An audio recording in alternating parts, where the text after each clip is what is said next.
ஜோதிடத்தின் பரிணாம வளர்ச்சி ஏஎல்பி ஜோதிடம். இதை படிங்க, உங்கள் வாழ்க்கை உங்கள் கையில். ஒருத்தர் அப்படியே தலைவராக உருவாவார். திடீர்னு பார்த்தா மைக்க பிடிச்சி டைட்டா பேசுவார். ஒரு 10 மாசத்துக்குள்ள பார்த்தீங்கன்னா அவர் படுகொலை செய்யப்படுவார். அந்த முத்துமனவை என்ன பண்ணாங்கன்னா பாளையங்கோட்டையை மத்திய சிறையில் அடைக்கிறாங்க. சிறையில் அடைச்சு 1 ஹவர்ல கொண்டாங்க. சிறையில் அடைச்சு 1 ஹவர்ல முத்துமனவை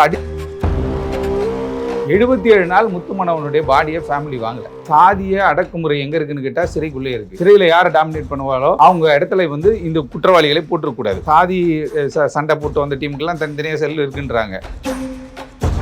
தீபராஜுடைய படுகொலையில் பார்த்தீங்கன்னா அவங்களுடைய காதலியை கூட விசாரிக்கிறதா சொல்லிட்டு இருக்காங்க. ஏன்னு கேட்டால் எப்படி இது ஆப்போசிட் பார்ட்டிக்கு எப்படி இந்த நியூஸ் போகும்? இது 20 லட்சம் ரூபாய் காசு வாங்கிட்டு இது காட்டி கொடுத்த மாதிரியான ஒரு செயல் நடந்திருக்கு. 90களில் இந்த தண்ணி பாய்ச்சற சண்டை ஆரம்பிச்சது. இன்னைக்கு 2024 மே மாதம் வரையும் அது தொடர்ந்து அதோட கனெக்டட் மேட்டராகவே வந்து என்ன ஆயிடுச்சுன்னு கேட்டிங்கன்னா பெருந்தலைகளும் இறந்து விட்டார்கள். அங்கொன்றும் இங்கொன்றும் உங்களுக்கு தெரியும், ராமர் பாண்டியன் ஒருத்தர் படுகொலை செய்யப்பட்டார். கடந்த 2 ஆண்டுகள் கணக்கு போட்டு பார்த்தீங்கன்னா 65லேருந்து 70 கொலைகள் நடந்திருக்கு இந்த சாதி பிரச்சனைகளால.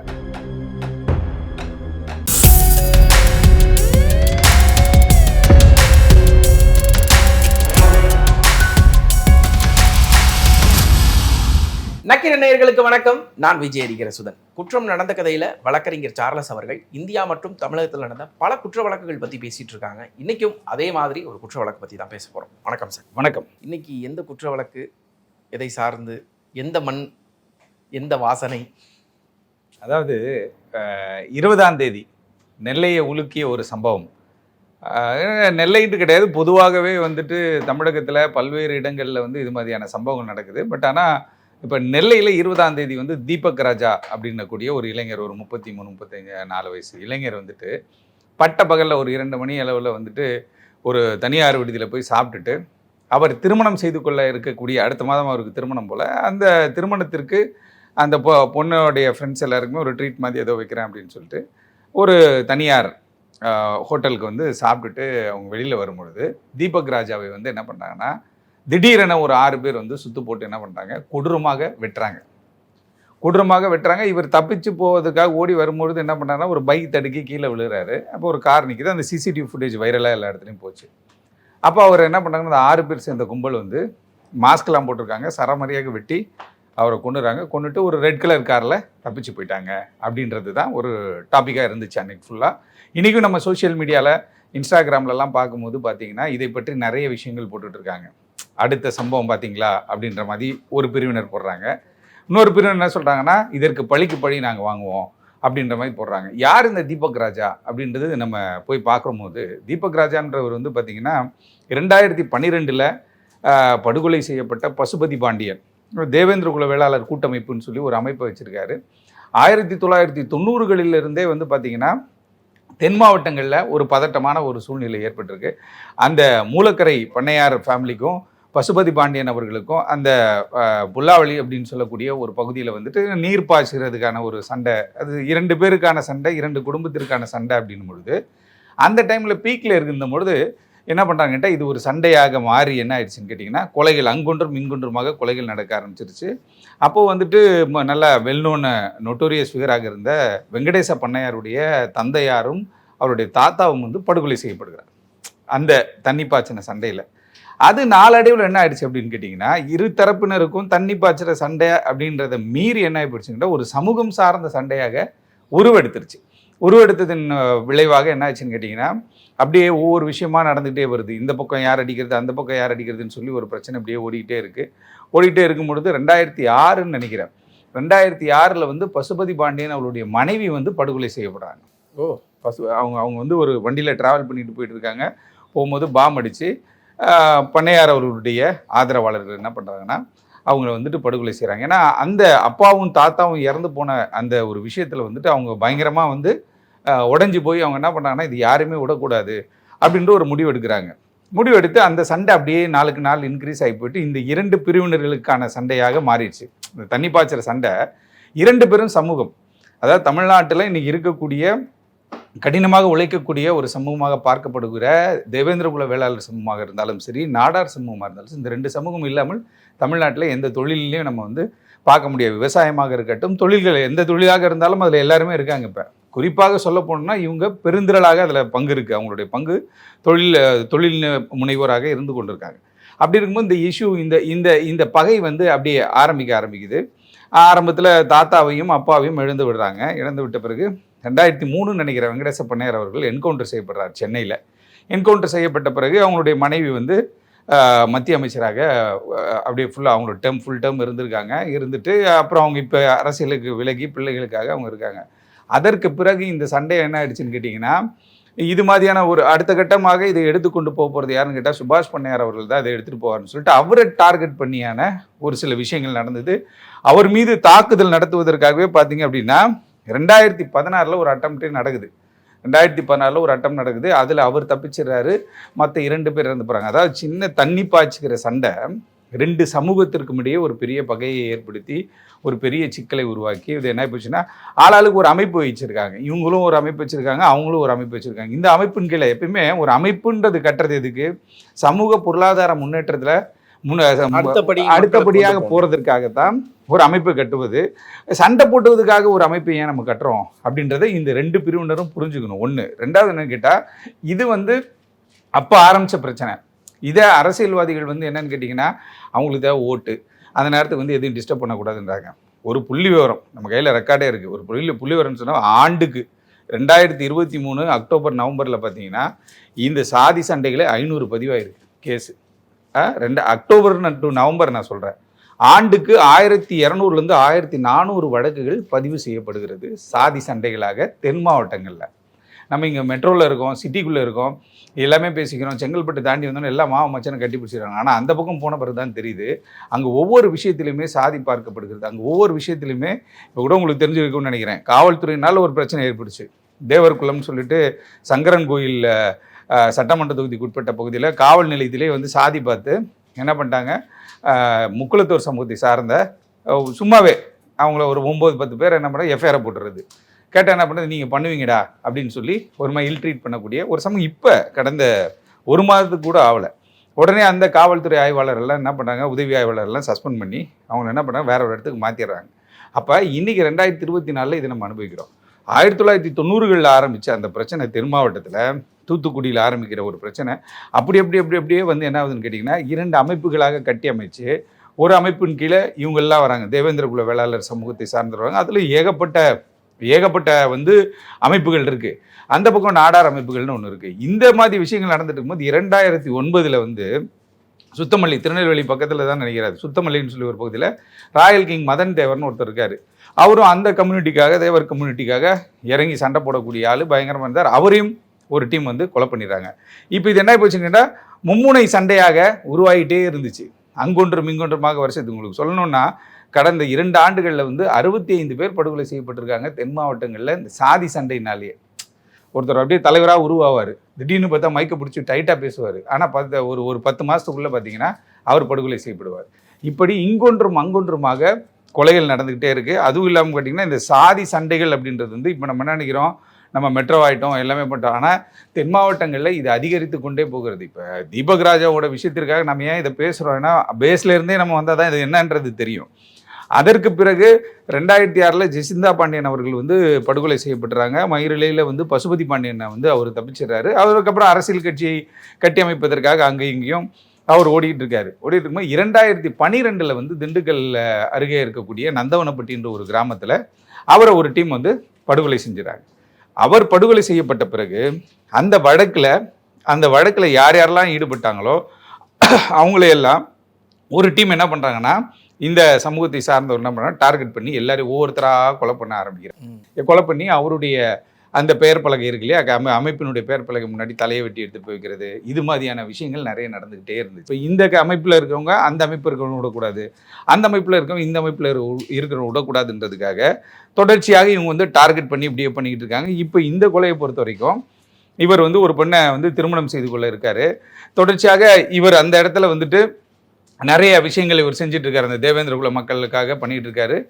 அடுத்த கட்டமாக இவர் வளர்ந்து பெரிய ஆள் ஆகிடுவாரோ, நெல்லையில் அந்த கேடிசி நகர் பகுதியில் ஒரு டானா உருவாகிடுவாரோ அப்படின்ற ஒரு அச்சம் அனைத்து அங்கே இருக்கக்கூடிய அந்த 2 சாதியினர்களுக்கும் 3 சாதியினர்களுக்குள்ளுமே ஒரு இஷ்யூ போயிட்டு இருக்கும்பொழுது இப்படியே விட்டு அது வேலைக்கு ஆகாது அப்படின்னு சொல்லி ஒரு சிண்டிகேட் மாதிரி போட்டு இவங்க என்ன பண்ணுறாங்கன்னா தீபக் ராஜை நம்ம கொலை பண்ணிடுவோம். ஏன்னா தீபக் ராஜ் ஆல்ரெடி பண்ணையார் ஃபேமிலிக்கும் வந்து அகெயின்ஸ்டாகவும் நிறைய பேசுகிறாரு. இந்த பக்கம் இந்த தேவர் அமைப்புக்கு எதிராகவும் நிறைய விஷயங்களை பேசுகிறாரு. அப்படின்னும் பொழுது இது ஒரு பெரிய ஒரு சிக்கலை உருவாக்குது. சிக்கலை உருவாக்குனா அது அவருக்கும் தெரியும், தீபக் ராஜுக்கும் தெரியும். இருந்தாலும் என்னன்னு கேட்டால் இதை எப்படியா இருந்தாலும் நம்ம மீண்டு வருவோம், ஏதாவது ஒரு அரசியல் ரீதியாக ஏதாவது ஒரு மாற்றம் ஏற்படும், இல்லை அரசியல் ரீதியாக நம்ம பெரிய ஆளாயிடுவோம் அப்படின்ற மாதிரி நினைக்கிறாங்க. சாதி ஒரு குறிப்பிட்ட 100 பேர் இருக்காங்களா, அதில் 100 பேர் நீங்கள் எந்த சாதின்னு எப்படி கண்டுபிடிக்க முடியும்? ஆனால் தென் மாவட்டத்தை பொறுத்தவரைக்கும் இந்த சாயம் பூசி கயிறு கட்டுறதெல்லாம் இருக்குது. இந்த கலர் கயிறு கட்டிருந்தா இவங்க இந்த ஜாதி, அந்த கயிறு கட்டிருந்தா அந்த ஜாதி அப்படின்ற மாதிரியான விஷயங்கள்லாம் அங்கே போயிட்டு இருக்கு. அப்படி இருக்கும்பொழுது தீபக் ராஜ் அடுத்த கட்டம் வளர்ந்து வந்து அந்த இடத்துல டாமினேட் பண்ணிட போகிறாரு. அதுவும் இல்லாமல் கேட்டால் அங்கேயும் பெருந்திரளான ஒரு கூட்டம் அங்கே இருக்குது, தேவேந்திர குல வேளாளர் மக்கள் கூட்டம் அங்கே இருக்குது, இவங்களுக்கு ஆவாத கூட்டம் ஒன்று இருக்குது. அதே மாதிரி 2 பிரிவினருமே சேர்ந்து என்ன பண்ணுறாங்கன்னா டார்கெட் பண்ணுறாங்க தீபக் ராஜா.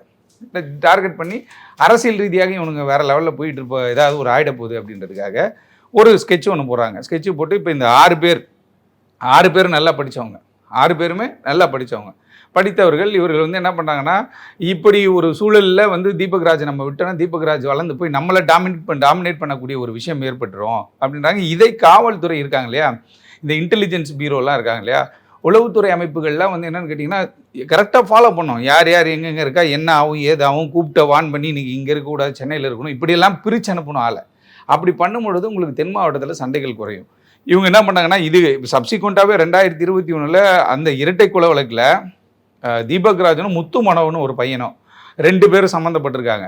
முத்து மனோவன் என்ன பண்ணுறாங்கன்னு கேட்டிங்கன்னா ஸ்ரீவைகுண்டம் நினைக்கிறேன், ஸ்ரீவைகுண்டம் சப்ஜெக்டில் வந்து ஒரு சின்ன அடிதடி சண்டையில் அரெஸ்ட் பண்ணி உள்ளே போடுறாங்க. அரெஸ்ட் பண்ணி உள்ளே போட்டோன்னே அங்கேருந்து என்ன பண்ண ரிமாண்ட் எக்ஸ்டென்ஷனுக்கு கூப்பிட்டு வராங்க நாங்குநேரி கோர்ட்டுக்கு கூப்பிட்டு வந்தோன்னே 2021 நடந்த சம்பவம். அந்த முத்துமனோவை என்ன பண்ணாங்கன்னா பாளையங்கோட்டையை மத்திய சிறையில் அடைக்கிறாங்க. சிறையில் அடைச்சி 1 ஹவரில் கொண்டுட்டாங்க. சிறையில் அடைச்சி 1 ஹவரில் முத்துமனோவை அடிச்சே கொண்டுட்டாங்க. 77 நாள் முத்துமனோவனுடைய பாடியை ஃபேமிலி வாங்கலை. இந்த வழக்கில் எங்களுக்கு உண்மை தெரியணும் அப்படின்ட்டு. அப்போ அப்படிப்பட்ட சாதிய அடக்குமுறை எங்கே இருக்குதுன்னு கேட்டால் சிறைக்குள்ளே இருக்குது. சிறையில் யாரை டாமினேட் பண்ணுவாலோ அவங்க இடத்துல வந்து இந்த குற்றவாளிகளை போட்டுருக்கூடாது. ஒன்று இவர் அரெஸ்ட் பண்ணி போட்டிருந்தா கூட பொது பிரிவுக்கான ஒரு அதாவது சாதி சண்டை போட்டு வந்த டீமுக்கெல்லாம் தனித்தனியாக செல் இருக்குன்றாங்க. அப்படி இருக்கும் பொழுது இந்த முத்துமனோவத்துக்கு என்ன பொதுவான ஆட்கள் இருக்க இடத்துல போடுறாங்க. அப்போ ஒரு விக்கெட்டு காலி, மெயினாக சுற்றிட்டு இருந்தால் ஒரு விக்கெட்டு காலி. அப்போ அடுத்த விக்கெட்டுன்னும் போது முத்துமனோவனுடைய கொலைக்கு நம்ம பழி வாங்கிடுவாங்க. இல்லை தொடர்ந்து பசுபதி பாண்டியன் அவர்களுக்கு ஆதரவாக ஒரு டீம் செயல்பட்டு இருக்கு, அந்த டீமை ஒடுக்கணும், அந்த டீம் இருந்துச்சுன்னா அது இந்த 2 பிரிவினருக்கும் என்னைக்காவது ஒரு அச்சுறுத்தலை ஏற்படுத்தும், என்னைக்காவது ஒரு பிரச்சனையை ஏற்படுத்தும் அப்படின்ற ஒரு மனநிலை. அப்படி இருக்கும் பொழுது இதில் யாரெல்லாம் வளர்ந்து வராங்களோ அவங்கள நம்ம டார்கெட் பண்ணுவோம் அப்படின்றதுக்காக எடுத்த ஒரு முடிவு தான் இன்றைக்கி வந்து இந்த தீபக் ராஜனுடைய படுகொலை நடந்திருக்கு. தீபக் ராஜுடைய படுகொலையில் பார்த்தீங்கன்னா அவங்களுடைய காதலியை கூட விசாரிக்கிறதா சொல்லிட்டு இருக்காங்க. ஏன்னு கேட்டால் எப்படி இது வந்து ஆப்போசிட் பார்ட்டிக்கு எப்படி இந்த நியூஸ் போவோம், இல்லை இது பக்கா செட்டிங் பிளானா, ஏதோ 20 லட்ச ரூபாய் காசு வாங்கிட்டு இதை வந்து காட்டி கொடுத்த மாதிரியான ஒரு செயல் நடந்திருக்கு. அதனால் சுற்றி அவர் கூட இருக்கிறவங்க தான் அவருக்கு சரியில்லை அப்படின்ற மாதிரி காவல்துறை அந்த கோணத்தில் விசாரிச்சுட்டு இருக்காங்க. ஏன்னு கேட்டால் சாதாரண ஒரு பணம் கொடுக்கல் வாங்கலை, ஒரு சொத்து தகராறு, இதுன்னா அந்த படுகொலைகள் வேறு, மர்டர் ஃபார் கெயின் சொல்லிட்டு போயிடலாம். ஆனால் இந்த சாதிய படுகொலைகள்னால் இன்றைக்கி முடிஞ்சிடும் நம்ம சொல்லவே முடியாது.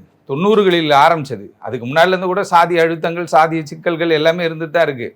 ஆனால் 90களில் இந்த தண்ணி பாய்ச்சற சண்டை ஆரம்பித்தது இன்றைக்கி 2024 மே மாதம் வரையும் அது தொடர்ந்து வந்து அதோட கனெக்டட் மேட்டராகவே வந்து என்ன ஆயிடுச்சுன்னு கேட்டிங்கன்னா பெருந்தலைகளும் இறந்து விட்டார்கள். அதற்கு பிறகு அந்த தலைகள் போயிட்டாங்கன்றதுக்காக பழி வாங்க போகிறேன்டான்னு கிளம்பி போய் ஒரு டீம் எல்லாருமே என்ன பண்ணுறாங்கன்னு கேட்டால் அங்கொன்றும் இங்கொன்றும், உங்களுக்கு தெரியும் ராமர் பாண்டியன் ஒருத்தர் படுகொலை செய்யப்பட்டார். இப்படி ஒவ்வொருத்தராக நம்ம கண்ணுக்கு தெரிஞ்சே இப்போ சோஷியல் மீடியா வந்துருச்சு, நம்ம பேசுகிறோம் கொள்கிறோம். இதற்கு முன்னாடி அந்த மாதிரியான வசதி வாய்ப்புகள் கிடையாது. அங்கொன்றும் இங்கொன்றுமா நடந்து கொண்டிருந்தது. இன்றைக்கி நெருக்கி வந்து பார்த்திங்கன்னா கடந்த 2 ஆண்டுகள் கணக்கு போட்டு பார்த்திங்கன்னா 65லேருந்து 70 கொலைகள் நடந்திருக்கு இந்த சாதி பிரச்சனைகளால். அதுவும் இல்லாமல் சாதி சண்டைகள் அங்கே ஒன்றும் இங்கொன்றும் நடக்குதுன்னு சொல்லி அங்கொன்று இங்கொன்று நம்ம சொல்கிறோம். ஆனால் கணக்கு பார்த்திங்கன்னா 2000 கேஸ் ரெஜிஸ்டர் ஆகிருக்குன்னா 1200 1400னா அது டபுளாக தான் இருந்திருக்கும். பல விஷயங்கள் பேசி முடிச்சுக்கப்பட்டிருக்கும். பஞ்சாயத்து பண்ணிருப்பாங்க, யோ முடியா நம்மளால தான் பார்த்துக்கலாம் ஐயா விட்டுருங்க பார்த்துக்கலாம்னு சொல்லி க்ளோஸ் பண்ண மேட்டர் எவ்வளோ இருக்கும். அப்படி இந்த சாதி சாயம் பூசப்பட்ட படுகொலையாக தான் தீபக் ராஜனுடைய படுகொலை பார்க்கப்படுகிறது. அதே போல் இந்த இன்ஸ்டாகிராமு இந்த சோஷியல் மீடியாவெல்லாம் வந்துட்டு காவல்துறை என்ன பண்ணணும்னு கேட்டிங்கன்னா கவனம் செலுத்தணும் என்ன நடக்குதுன்ட்டு. இதுலேயே ஒரு வாரம் நடந்துகிட்டு இருக்கு. அதுலேயே இந்த கமெண்ட் செக்ஷன்லாம் போய் பாருங்களேன். ஊரை சொல்லிக்கிறான், வெட்டிக்கலாம், குத்திக்கலான்றானுங்க, ஒன்று தூக்கிடுவோம் கொண்டுருவோன்றான். இப்போ தீபக் ராஜ் செத்துட்டார். தீபக் ராஜ் இறந்ததுக்கு பிறகு பார்த்தீங்கன்னா அந்த குடும்பம் எவ்வளோ பிரச்சனைக்குள்ளே போயிருக்கும். தீபக் ராஜால் கொலை செய்யப்பட்டவங்களாக இருந்தாலும் அந்த குடும்பம் எந்த மனநிலைக்கு போயிடும். இந்த 3 சாதியினரும் இல்லாமல் நம்ம தமிழ் சமூகத்தில் ஒரு பெரிய வெற்றிடம் இருக்குன்னு வச்சுக்கோங்களேன். இவங்க 3 பேருமே இல்லைப்பா, வெற்றிடமான ஒரு சூழல் இருக்கும். ஆனால் இவங்க 3 பேர் ஒன்றா இருக்கணும்னு தான் எல்லாருமே விரும்புகிறாங்க. பட் ஆனால் அரசியல்வாதிகள் தான் இதை இம்ப்ளிமெண்ட் செய்யணும். இப்போ ஒவ்வொரு படுகொலைகள் நடக்கும்போது தான் நம்ம பேசுகிறோம். ராமர் பாண்டி படுகொலை செய்த போது பேசணும். அதுக்கு முன்னாடியும் வந்துட்டு பண்ணையார் அவர்கள் குடும்பம் தாக்கப்பட்ட பொழுதும் நம்ம அதை பேசுகிறோம். ஏங்க இது மாதிரிலாம் ஆயிடுச்சுங்க, இதெல்லாம் தவறுங்கன்னு சொல்லி பேசுகிறோம். ஆனால் பேசிகிட்டே தானே இருக்குமே தவிர அதை இம்ப்ளிமெண்ட் பண்ணி அதை தடுத்து அடுத்த கட்டமான ஒரு மர்டர் நடக்காமல் இருக்க, அடுத்த கட்டமான ஒரு சாதி கொலைகள் நடக்காமல் இருப்பதற்கு நம்ம இன்றைக்கி வரையும் இந்த சமூகத்தில் எதுவுமே செய்யலையே. இப்போ இவர் இறந்துட்டாரு, இவருக்கு ஆதரவாக பாட்டை போடுறாங்க. என்னன்ட்டு விடவே மாட்டோம், வெயிலில் வந்து அடுத்த நாளே கொலை பண்ணணும்னு போடுறான் இன்ஸ்டாகிராமில் ஒரு பாட்டு. ஆமாம், வெயிலில் வந்து அடுத்த நாளே கொலை பண்ணணும் இன்ஸ்டாகிராமில் ஒரு பாட்டு ஓடிக்கிட்டு இருக்குங்க. இன்னைக்கு காலையில் பார்க்கும்போது ஒரு ஆச்சரியமாக இருந்தது.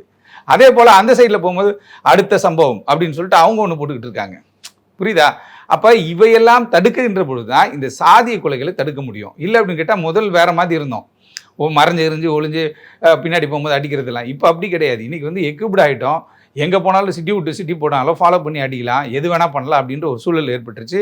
இன்றைக்கி கல்வி பொருளாதாரத்தில் முன்னேற்றம் அடைந்தால்தான் ஒரு சாதி முன்னேற்றம் அடையும். சண்டை போடுறதுனாலையோ பழிக்கு பழி வாங்குறதுனாலையோ எந்த சாதி முன்னேற்றம் அடையும்னு யார் எப்படி கணக்கு போட்டாங்கன்றது தெரில. தனிநபர் தாக்குதல்கள் இன்றைக்கி என்ன எப்படின்னு கேச்சுன்னா அப்படியே வந்து சாதிய தாக்குதல்களாக மாறி இன்றைக்கி அன்னைக்கு 90ல் ஆரம்பிச்சது இன்றைக்கி 2024 வரையும் வந்து தீபக் ராஜ் படுகொலை வரையும் வந்துருச்சு. இனியும் நம்ம கடந்த முறை நம்ம பேசும்போது கூட சொல்லியிருந்தோம், இது தொடர்ந்து கொண்டே தான் இருக்கிறது. இதற்கான முட்டுக்கட்டை போட்டு இதை ஸ்டாப் பண்ணோம். அந்த 3 பேருக்குமான ஒரு எஸ்ஐடி ஸ்பெஷல் இன்வெஸ்டிகேஷன் டீம் ஒன்று போட்டு இந்த 3 பிரிவுகளை எனக்கு தெரியல யார் அடுத்த மூவ் என்ன பண்ண போகிறாங்கன்றது காவல்துறை வட்டாரத்தில் எப்படி ஈஸியாக கண்டுபிடிச்சிடலாம். அப்படி இருக்கும்பொழுது அந்த 3 பிரிவினருமே முக்கியமான ஆட்களை கூப்பிட்டு இது மாதிரி இருக்குங்க, இது வேணாங்க, தொடர்ச்சியாக போனால் ஒரு கல்யாணத்துக்கு போக முடியுமா, ஒரு ஷாப்பிங் மால் போக முடியுமா, இல்லை ஒரு ஃபங்க்ஷன் போக முடியுமா, ஏதாவது ஒரு விஷயத்துக்கு போக முடியுமா? குடும்பம் கண் முன்னாடியே இத்தனை விஷயங்கள் நடக்கும்போது அவங்களுக்கு எவ்வளோ பாதிப்படையுங்கிறதெல்லாம் யாருக்குமே.